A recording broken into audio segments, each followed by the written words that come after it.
नमस्कार मित्रों। सुमति अय्यर की कलम से यूट्यूब चैनल पर आप सबका स्वागत है। और मैं नमिता सुंदर आज उपस्थित हूँ उनकी कलम से निकली एक और कहानी, संवेदना से लबरेज कहानी वजूद। चलिए सीधे जुड़ते हैं कहानी वजूद से। बस से वो लगभग कूदती हुई उतरी थी। पैर धचक गए पर चाल की तेजी बरकरार रही। पूरे 25 मिनट ऊपर हो चुके हैं और पूरा लॉन खाली है, सिवा इक्के दुक्के क्लास 4 के कर्मचारियों के। उनकी बेफिक्री पर प्रश्न नहीं उठाया जा सकता। केबिन तक पहुंची ही थी कि गुप्ता बाहर आ गया। चश्मे की कमानी को ठीक करने के बहाने कनखियों से उसे देखकर आगे बढ़ गया। हड़बड़ाहट में स्पष्टीकरण के शब्द क्या खाक उभरते, वो विश करना तक भूल गई। बोझिल कदमों से कुर्सी पर आकर धंस गई। अब उपस्थिति लगाने का अर्थ भी नहीं रह गया था। यूं तो उसके लेट हो जाने से वहां कहर तो नहीं ढहा, पर गुप्ता की सारी क्षुद्रता केवल वसुधा के लिए है। कुर्सी पर बैठ जाने मात्र से आदमी जैसे पूरी तरह से दूसरों के करियर के साथ खिलवाड़ करने के लिए स्वतंत्र हो जाता है, खासकर जब छोटी कुर्सी से होता हुआ बड़ी कुर्सी पर पहुंचा हो कोई। लगता है वो खुद भी इन तमाम बातों के लिए कहीं से जिम्मेदार है।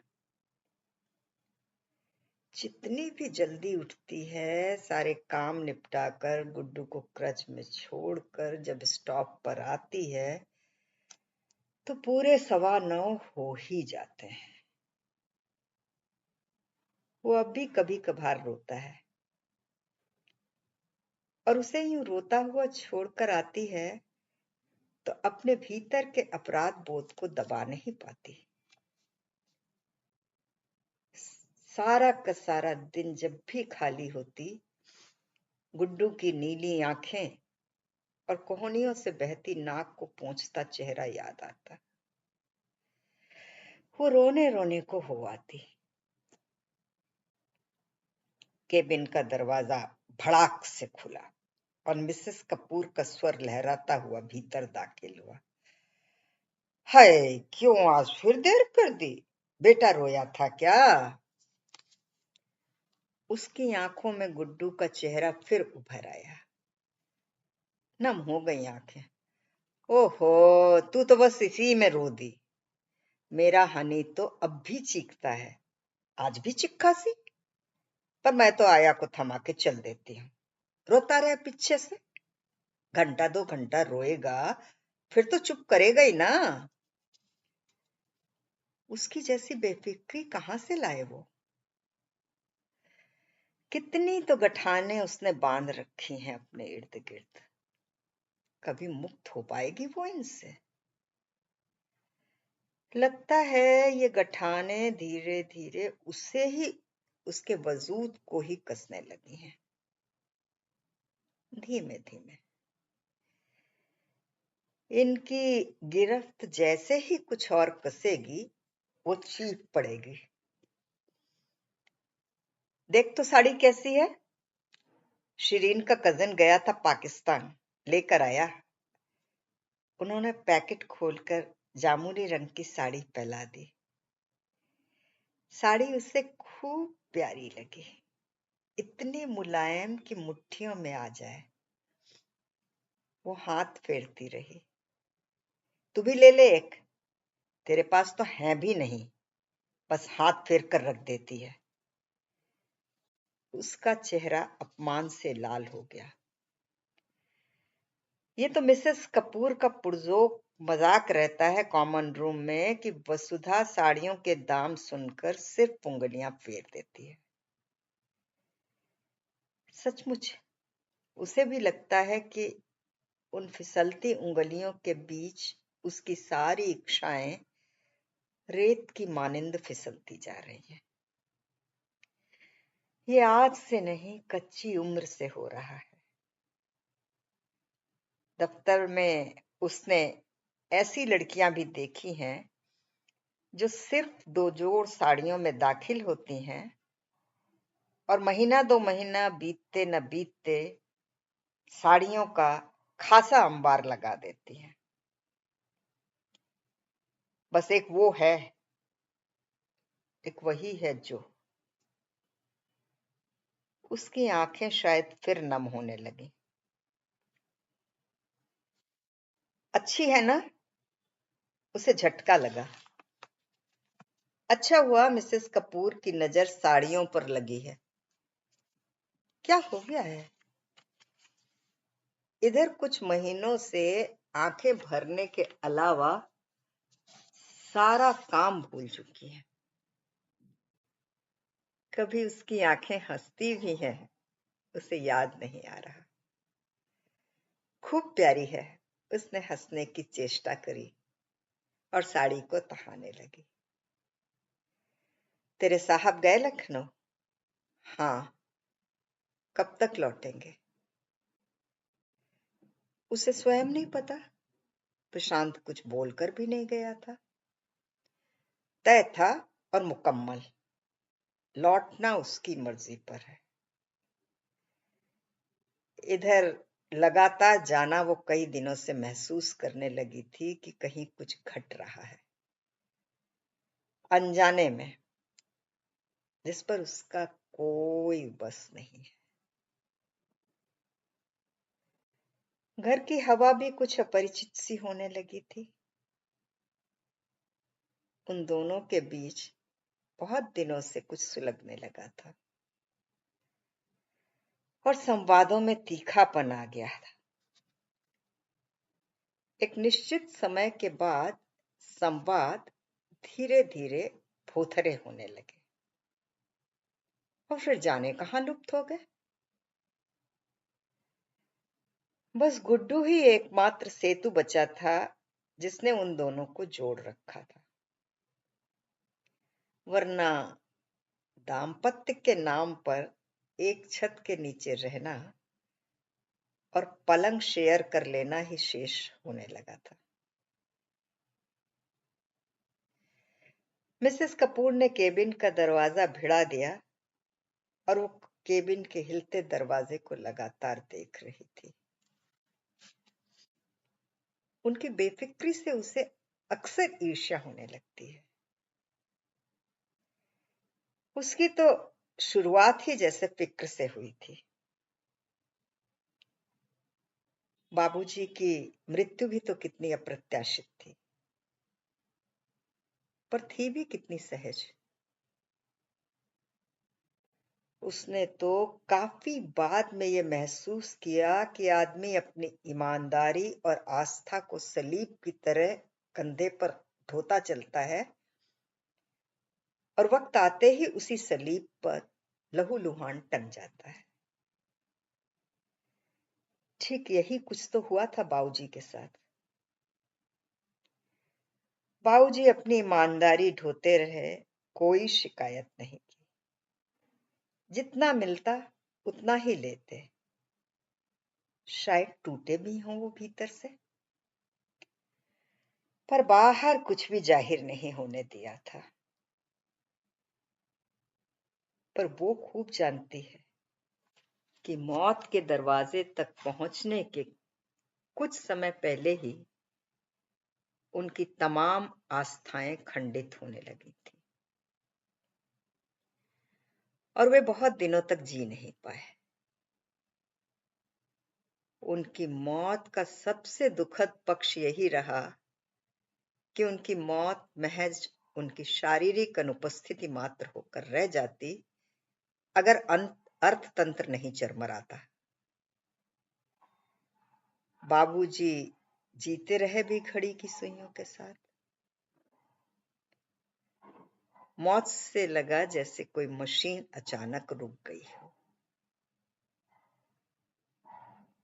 मौत के बाद उनका चेहरा थककर लुढ़के हुए व्यक्ति का सा ही लग रहा था। अम्मा को बाबूजी की मौत से भी अधिक कपा दिया था भविष्य की चिंता ने। 3 बच्चों की जिम्मेदारी थी। वो +2 में थी। मातम पर आए रिश्तेदार घर की खस्ता हालत पर रहम कर तिरही के पहले ही विदा हो गए थे। शेष रहे थे बस वे चारों प्राणी। बाबूजी के दफ्तर ने उस पर एक एहसान कर दिया था और उसने बगैर सोचे समझे नौकरी के लिए हाँ कर दी थी। उसे लगा था मां से कुछ पूछे बगैर ही वो बड़ी हो गई थी। मां ने तो जैसे बाबूजी की मौत के बाद हर घटना को सूनी आंखों से झेल लेना सीख लिया था। वे विरक्त भी हो गई थी घर के सुख दुख से। कितनी सीमित मांगे थी उनकी भी। धोती सीकर पहन लेती। दीनू और उम्मी भी समझदार हो गए थे।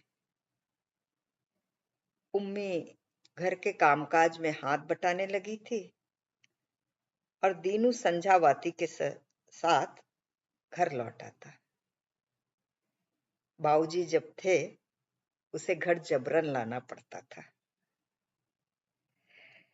दीनू गली में कंचे खेलता और पतंगबाजी करता फिरता था। उम्मी पड़ोस में टीवी रेडियो देखने में भाग लेती थी। अब दीनू नुक्कड़ के पंसारी के यहां से छोटी मोटी ग्राहकी भी करने लगा था। उसी कंदील से जिनकी रोशनी में बाबूजी देर रात तक अपनी फाइलें निपटाते थे, अब दीनू अपनी पढ़ाई करने लगा था। नींद में आंखें अंधमुंधी होती तो कभी कभी भ्रम सा होने लगता कि बाबूजी दीनू के रूप में फिर रोशनी के इर्द गिर्द झुके हैं। प्रशांत की रुचि उन्हीं दिनों उसकी ओर बढ़ने लगी थी। हालांकि बाबूजी की मौत के बाद उसने बुजुर्गियत ओढ़ ली थी, पर भीतर का सपना सच बनकर पिघलने लगा था। बसंत को तो आना ही था, ठूठ हो या पेड़। और वो भीतर को ठूठ कहां कर पाई थी। कोपलें फूटी, कलियां भी खिल गईं। भीतर की दहक सिर्फ ना करने से तो शांत नहीं होती ना। घर की आर्थिक हालत और अपनी जिम्मेदारियों से वो वाकिफ थी, पर भीतर पनपते बसंत को वो झुठला भी कहां पाई थी। और जब भी प्रशांत साथ होता तो अपनी ही ओढ़ी हुई जिम्मेदारियों की गिरफ्त से निकल भागने की इच्छा होती। उसका हाथ पकड़कर क्षितिज से छोर तक चले जाने की रूमानी कल्पना, घर लौटकर उम्मी दी दीनू के बेचारगी भरी चेहरों और मां की खाली आंखों में घुलने लगता।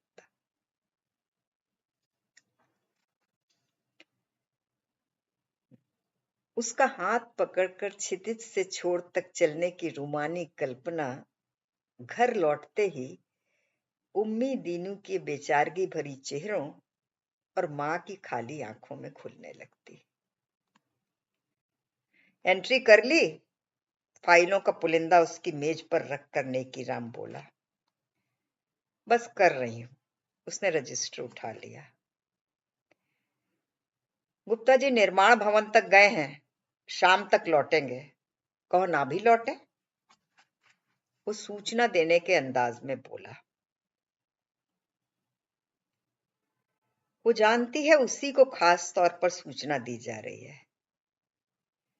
लेकिन उस पर खास फर्क नहीं पड़ता। दरअसल तनाव भरे माहौल में जीते जीते रात को प्रशांत के साथ सोते हुए उसकी तमाम देह अकड़ने लगती है। हर वक्त एक भागम भाग, वही तनाव। सुबह जल्दी उठने, खटारे से स्टोव में खाना पकाने, गुड्डू को तैयार करने और बस के लिए भागकर आने से लेकर शाम गुड्डू को लेते हुए सब्जी खरीदकर घर लौटने तक, जैसे वो लगातार किसी डोर में बंधी नाचती फिरती है। नेकीराम चला गया और वो एंट्री करने लगी। शाम तक कर ही लेगी धीरे धीरे। उसके अलसाए मन और थकी देह ने जैसे चिरौरी की और पेन अपने आप उसकी उंगलियों की गिरफ्त से छूट गया। वो कुर्सी पर सिर टिकाकर अधलेटी सी हो गई, आंखें मूंदने लगी। चाय मिल जाती तो अच्छा था, पर कैंटीन तक जाने की जहमत उठानी पड़ेगी। छोड़ो भी, उसने सिर झटक दिया। सारा ध्यान फिर प्रशांत पर सिमटने लगा। वो हमेशा का अधीर रहा है। सारी कोर्टशिप के दौरान वो ऊहापोह में ही बनी रही तो वो झुंझला गया था। कहो तो कस्में ले लो, अम्मा कुछ भी नहीं कहेंगी। दोनों कमाएंगे, तुम अपनी तनख्वाह से हर पहली को उन्हें कुछ भेज दिया करना। पर कब तक क्यों चलेगा? उसने ठोस और मुकम्मल सवाल उठाया था। जब तक दीनू कमाने लायक नहीं हो जाता, ऐसा ही करेंगे। क्यों, ठीक है ना? उसकी बातों पर अविश्वास करने का भी जी नहीं हुआ था, पर विश्वास भी कहां कर पाती थी।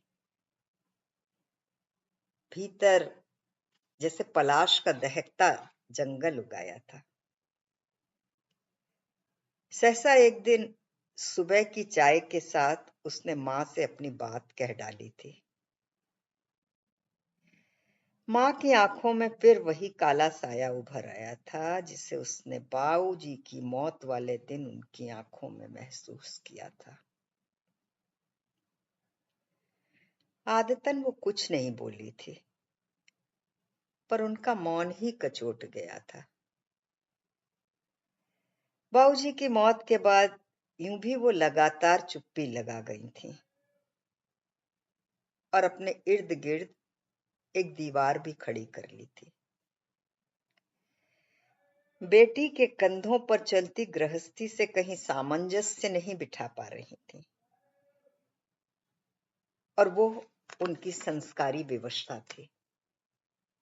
फिर ये सपना बेटी को ब्याहने का उछा भी रहा होगा उनके मन में। बाबूजी की मौत के बाद अकेली असहाय हो जाने की स्थिति में जूझती रही थी। उनका अकेलापन पकते पकते जैसे तटस्थता की सीमा तक पहुंच गया था। चेहरे का सारा तनाव अब निचाट खालीपन में तब्दील हो गया था। सपने भी उसी में दफन हो गए थे।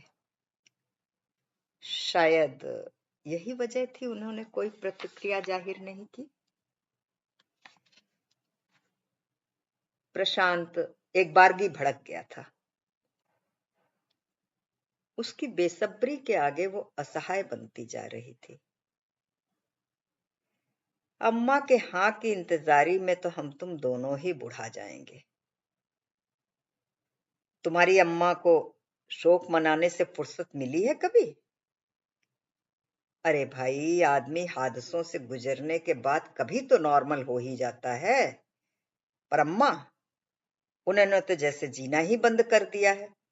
और तुम? माँ ना, प्रशांत की उससे पूरी हमदर्दी थी। बाबूजी की मौत के बाद वे तीनों एक दूसरे के साथ छूट गए थे। तीनों भाई बहनों के बीच एक मूक समझौता था। अपनी जरूरतें वे आपस में ही पूरी कर लेते थे और अम्मा को जाहिर नहीं होने दिया था। नियति ने न सिर्फ बाबूजी का साया छीना था, अम्मा तो रहकर भी नहीं के बराबर हो गई थी। सारा दिन अंधेरी कोठरी में बंद रहती। खिला दिया तो खा लिया, वरना कभी नहीं मांगती। कोठरी से निकलती तो सिर्फ नहाने या सुबह निपटने। जाने क्या बात थी, सारा दिन कोठरी में बंद। दीनू ने एक आध बार उत्सुकतावश पूछ भी लिया तो वो झट दरवाजा भीतर से भिड़ा कर बैठ गई। देर रात ही खोलकर बाहर आई, फिर किसी की हिम्मत भी नहीं हुई। प्रशांत ने उसकी चुप निगाहों को देखकर भांप लिया था और उसकी हथेलियां दबाकर बोला था, चिंता मत करो वसु, सब ठीक हो जाएगा। प्रशांत के खाते पीते घर वालों को यह फटेहाल संबंध रास नहीं आया। प्रशांत के घर हंगामा हो गया।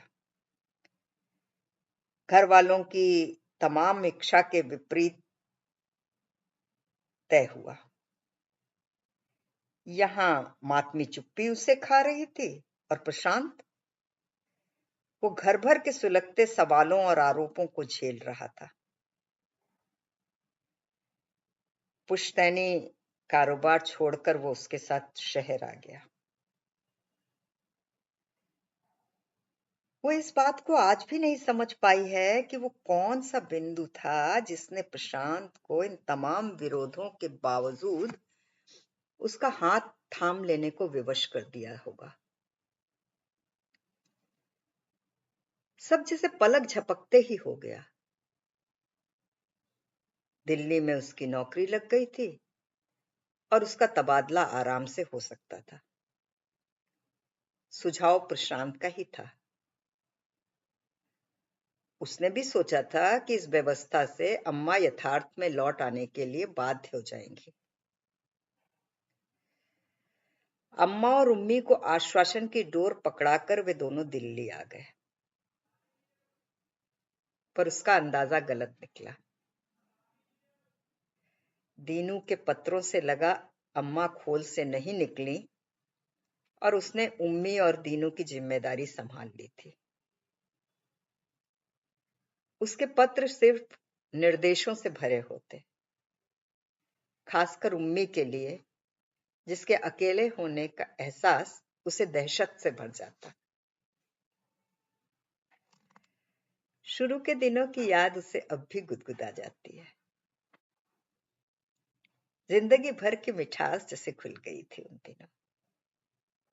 सुबह कब होती, शाम कब ढलती, पता ही नहीं चल पाता था।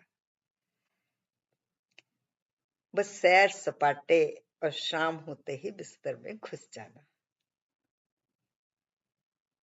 सारे सगे संबंधियों से कटकर इस शहर में सबसे बड़ी सुविधा ये रह गई थी कि वे दोनों एक दूसरे के लिए ढेर सारा वक्त निकाल लेते थे। प्रशांत के प्यार और स्नेह ने उसके भीतर को इतनी स्फूर्ति दी थी कि उसे लगने लगा था कि इसके बल पर वो सारी विसंगतियों के दौर से गुजर जाएगी। घर छोड़ने का घाव भरने लगा और वो स्वस्ति अनुभव करने लगी थी। प्रशांत के लिए वो आदत बन गई थी। कहाँ छिपा कर रखी थी उसने इतनी ताकत और इतना लगाव। यही प्रशांत जो बात बात पर शिकायतें करने लगा है, उसे तो उसे तो सिर्फ एक शिकायत रहती थी, वक्त की कमी की। छुट्टियां खत्म होने के बाद भी कैजुअल लेकर प्यार करने वाला प्रशांत आज कितना दूर हो गया है। दफ्तर का रूटीन शुरू होते ही दोनों के बीच जैसे एक मोनोटोनी पसरने लगी थी। इसे सहसा झेलने की तकलीफ ने दोनों को सहमा दिया था। वो अपना वादा बदस्तूर निभा रही थी। हर तीसरी को वो उम्मी के नाम एक एमओ कर देती थी, मनी ऑर्डर। बाकी रुपए लाकर प्रशांत के हाथ में धर देती थी। शुरू शुरू में प्रशांत तो उन्हें गिनता भी नहीं था। सब कुछ नपे तुले ढंग से घट रहा था। एक बार बीच में 2 दिन के लिए लखनऊ क्या हो आया, बस कुछ किरचें उनके बीच छन्न से बिखर गईं। उस बार उसने तनख्वाह उसके हाथ में रखी तो उंगलियां गिनने लगी और वो थक कर बैठ गई थी। उसके बाद उसने क्या कहा उसे याद नहीं, पर इतना जरूर लगा कि अब अपनी मर्जी के विपरीत जीने की आदत डालनी होगी। कितना अजीब लगता है कि वे सारे संबंध जो पूरी शिद्दत के साथ जिए गए थे, सहसा ही वर्जित घोषित किए जाते हैं। उस मास 200 रुपए लखनऊ भेज दिए गए थे। प्रशांत का विचार था कि बाबू रिटायर हो गए हैं, लाख पेंशन आती हो, तीनों कमाते बेटों का फर्ज तो बनता है ना। बाकी 2 तो वही पुश्तैनी कारोबार देख रहे हैं, एक वो यहां कमा रहा है, फर्ज उसका भी बनता है। अगले महीने उम्मी को 100 रुपए कम भेजना। वो सन्न रह गई थी। 300 भेजती है केवल, उसमें भी 100 कम। इस महंगाई में क्या होगा? एकाध माह तो वो चुपचाप कड़वे घूंट पीती रही, फिर विकल्प खोज लिया था मिसेस कपूर की सहायता से। दफ्तरों में कटौती के नाम पर 50-60 अलग रख लेती थी, पर कभी पूछने का साहस नहीं जुटा पाई कि तुम जो घर वालों के कर्तव्य के नाम पर अय्याशी के लिए भेज सकते हो, वो भी मेरी अपनी तनख्वाह, तो क्या मैं आवश्यकताओं के लिए अपने घर वालों को नहीं भेज सकती? कौन सा संस्कार, कौन सा अहम आड़े आ रहा है? यही ना कि वो पुरुष है और वो महज उसकी ब्याहता पत्नी। पूछने के बाद के परिणामों से वो वाकिफ थी। पूछ लेगी और फिर दरार छिटकने में देर नहीं लगेगी। प्रशांत अब अक्सर लखनऊ जाने लगा था। वजह उसने कभी जाननी नहीं चाहिए। जो घट रहा था वो असहज नहीं था, पर अप्रत्याशित तो था ही। बस उसने अपने को घोंघे की तरह समेटना शुरू कर दिया था। मिसेस कपूर अक्सर चिढ़कर कहती है, तू तो जाने किसके लिए खटती है। अरे कम से कम चप्पलें घिस गई हैं, एड़ी फटने लगी है, उसका तो ख्याल रखो। और वो अपनी बदरंग चप्पलें झट साड़ी के पीछे छिपा लेती। प्रशांत की खीज खुल्लम खुल्ला जाहिर होने लगी थी। दिन भर में जब तक एक आध वाक्य नहीं फेंक देता, उसे शायद चैन नहीं पड़ता। वो झेलती रही थी और उसकी खीज भी बढ़ती जा रही थी। बर्दाश्त की सीमा भी शायद समाप्त हो जाती, पर सहसा ही उसने पाया कि उन दोनों के बीच तीसरे की जरूरत वे महसूस करने लगे थे। वो आखिरकार आने ही वाला है। मिसेस कपूर ने ही कहा था कि वो तीसरा उसके जीवन में परिवर्तन लेकर आएगा। वो भी यही कुछ चाहने लगी थी। खबर सुनकर प्रशांत एक बार सहज होता सा लगा। शाम वक्त पर घर लौटा था। उसके पूरे आराम के दिन थे और प्रशांत खासा ख्याल रखने लगा था। रात देर तक उसे घुमाता और जैसे जैसे दिन चढ़ने लगे उसके पेट की गोलाई पर हाथ फेर कर भीतर की हलचल से खुश होने लगा था। कड़वाहट जैसी खुलने लगी थी और वे दोनों फिर पास सिमट आए थे। लखनऊ से पहली बार पत्र आया था उसके हाल चाल पूछकर। शादी के 1.5 साल बाद उसके वजूद को वे लोग पहली बार जैसे पहचान रहे थे। प्रशांत ने 10 बार पत्र पढ़कर सुनाया था तो लगा जैसे उसे पहचान कर वे लोग कोई एहसान कर रहे हैं और वो अपने को बोझ में दबा हुआ महसूस करने लगी। वो वक्त जब शरीर में होने वाली छोटी से छोटी हलचल झुरझुरी की तरह सहलाती गुजर जाती है। मानस पटल पर धुंधले बिंब उभरने लगे थे और वे दोनों उसे आकार देने की कोशिश में लगे थे। दफ्तर से माह भर की छुट्टी ले ली थी। हालांकि प्रशांत इसके खिलाफ था। उसका विचार था छुट्टी की जरूरत तो बाद में होती है, लोग हफ्ता भर पहले तक काम करते हैं। पर वो अड़ी रही। इन बचे हुए दिनों को वो पूरी तरह इंतजारी में जीना चाहती थी, एक मां के रूप में। प्रशांत चिढ़ गया था। तुम्हारे घर में भी ना एक्सट्रीमिटी का रोग है, एक तुम्हारी मां और एक तुम। घर पर वो ढेर सारा काम करती, प्रशांत में अपने धुंधले बिंबों को पकड़ने की कोशिश करती। उम्मी को मदद के लिए बुलवा लिया था। लखनऊ से पत्र बदस्तूर आते रहे पर आया कोई नहीं। प्रशांत ने बहाना बनाया कि उम्मी के आने से वे लोग खुश नहीं। गुड्डू हुआ तो सारी तकलीफें उड़न छू हो गई। प्रशांत भी बेहद खुश नजर आ रहा था। गुड्डू था भी खूब प्यारा, गदबदा और गोल। लखनऊ से कपड़े आए थे। दीनू ने लिखा था कि अम्मा ने खबर सुनकर आंखें पोंछ ली थी बस। गुड्डू के साथ वो व्यस्त हो गई और 3 माह पता नहीं कैसे गुजर गए। सुबह की शुरुआत उसकी रुलाइयों में होती और रात थपकियां देते खत्म होती। प्रशांत कभी कभी झल्ला पड़ता। इतना भी क्या दुलार करती हो, बिल्कुल गंवारों की तरह ढिठौने ही लगाती रहना। पर उसे देखकर वो फिर गुड्डू में व्यस्त हो गई थी। ऑफिस से मेमो आया, उसे ज्वाइन करना पड़ा।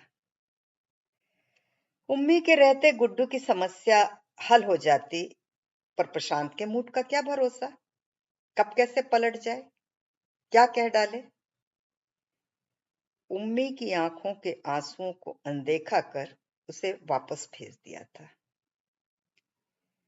जाते समय उम्मी ने गुड्डू को रोते रोते भींच लिया था और हिचकियों के बीच बोली थी, दीदी गुड्डू को किसी अच्छी जगह रखवाना, कोई बात हो तो उनको खबर करना। उम्मी का लगाव वो समझ पा रही थी। अम्मा की तटस्थता ने उन तीनों को इतना दहला दिया था कि गुड्डू को हर उस तरह के अभाव से वो दूर रखना चाहती थी। उम्मी के जाने के बाद उसे लगा वो सचमुच अकेली हो गई। एक चक्रव्यूह है जिसे भेदने के लिए वे दोनों अकेले छोड़ दिए गए हैं। अर्थतंत्र का एक गहन गूढ़ व्यूह। खूब भटक कर उसने घर से 1 किलोमीटर दूर एक क्रच तलाश लिया था। उसे खूब याद है वो पहला दिन, जब गुड्डू शाम को उसे देखकर सिसकियां ले लेकर रोता रहा। वो अक्सर उसे सोते में छोड़ आती, जगह होने में वो परेशान करता। गुड्डू के बाद खर्चे बढ़ गए थे। घर रुपए भेजने का एक ही विकल्प बच रहा था। उसने अपने खर्चे कम कर दिए थे। दीनू 10वीं कर चुका है और बात सिर्फ 1-2 साल की है। उसे याद नहीं पड़ता कभी प्रशांत ने एक बार भी पूछा हो कि वो घर कितने भेजती है या फिर भेजती भी है या नहीं। उसे जैसे कोई सरोकार ही नहीं था। उसे तकलीफ होती, आदमी कितनी जल्दी मुखौटे बदलने लगता है। प्रशांत यूं क्यों सोचने लगा है कि कर्तव्य उसका अपना है, वसु तो सिर्फ माध्यम है। सीढ़ियों के अंधेरे में किए गए वादे जैसे खुली रेजगारी की तरह छन्न से गिर पड़े थे, और वो थी कि उन्हें बार बार बटोर रही थी। लंच खत्म हो गया है और मैडम सो रही हैं। मिसेस कपूर ने झकझोरा और वो घबरा कर उठ बैठी। 3 बज रहे थे। क्यों खाना नहीं लाई आज? नहीं। क्यों? भूल गई थी जल्दी में। तो चला चाय पी लेते हैं, देखते हैं आज छोटू ने क्या बनाया है। वो उठ गई। चाय पीते हुए मिसेस कपूर ढेर सारी बातें करती रही। घर की, हनी की, दफ्तर की। वो चुपचाप चाय पीती रही। सारा दिमाग जैसे ठहर गया था पिछले सप्ताह की घटना पर। दीनू का पत्र आया था। उसने महज 50 रुपए मांगे थे, फीस में कम पड़ रहे थे। यूं तो प्रशांत उसके खत शायद ही पढ़ता हो, पर उस दिन जाने क्या हुआ, खोज कर पढ़ लिया। फिर देर रात तक बड़बड़ाता रहा। इस महीने कहां से आएंगे? गुड्डू की सालगिरह है कि नहीं? कुछ कपड़े बनवाने हैं, फिर पहली सालगिरह है पोते की, अम्मा और बाबू के लिए कुछ भिजवाना होगा। लिख दो। नहीं भेज पाएंगे, वहीं कहीं से जुगाड़ कर ले, अगले महीने देखेंगे। पर जिस काम के लिए मांगे हैं वो तो इसी महीने होगा ना। उसने प्रतिवाद भी करना चाहा। तो क्या करूं? ठेका ले रखा है। तुम अपनी अम्मा को साफ लिख दो, ये शौक मनाने का ढोंग छोड़ दें। अच्छा स्वांग भर कर रखा है। इसी बहाने सारी जिम्मेदारियों से बरी है वो। ऐसा ही था तो दीनू को आगे पढ़ाने की क्या जरूरत थी? वहीं रोककर किसी दुकान या होटल में लगवा दिया होता। वो खूंखार जानवर की तरह गरज कर बोला। उसकी आंखें भर आई थीं। शायद गलत बात कही थी उसने, या प्रशांत का बदलना गलत था। उसने उस समय कुछ भी नहीं कहा था, पर अगले ही दिन 50 रुपए का एमओ कराई थी। प्रशांत को पता लगना था और लग ही गया। बस उसी शाम वो लखनऊ के लिए रवाना हो गया। जाते वक्त तक बड़बड़ाता रहा। लौटने की बात उसने खुद पूछी थी और टका सा उत्तर था कि सालगिरह तक लौट आएगा। परसों सालगिरह है पर कोई खत नहीं। तबीयत ठीक नहीं है क्या? घर क्यों नहीं चली जाती?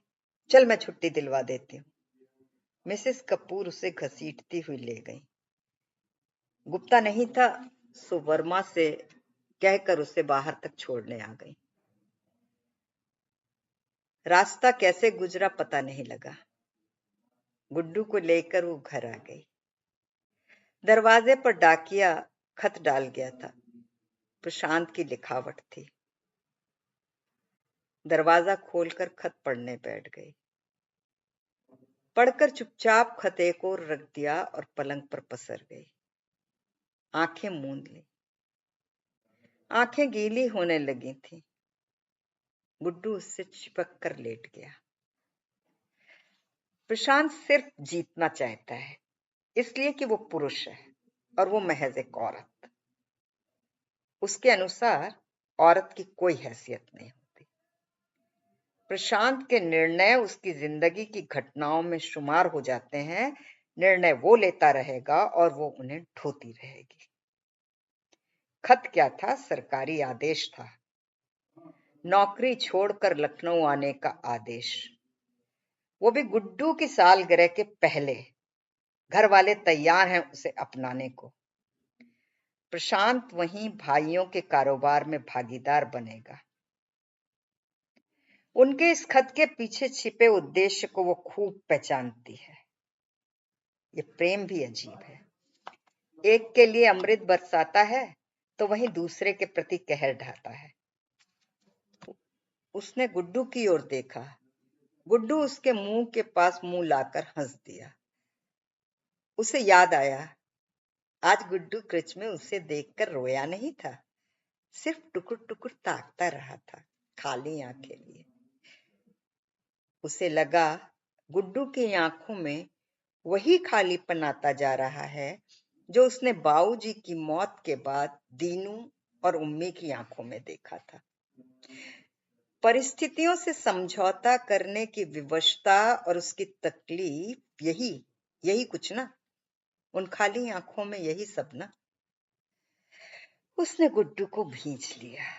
अपने को पहचानने की कोशिश उसे नए सिरे से करनी होगी। कहां तक प्रशांत को ही जीती रहेगी? उसके रिश्तों को कब तक जीती रहेगी?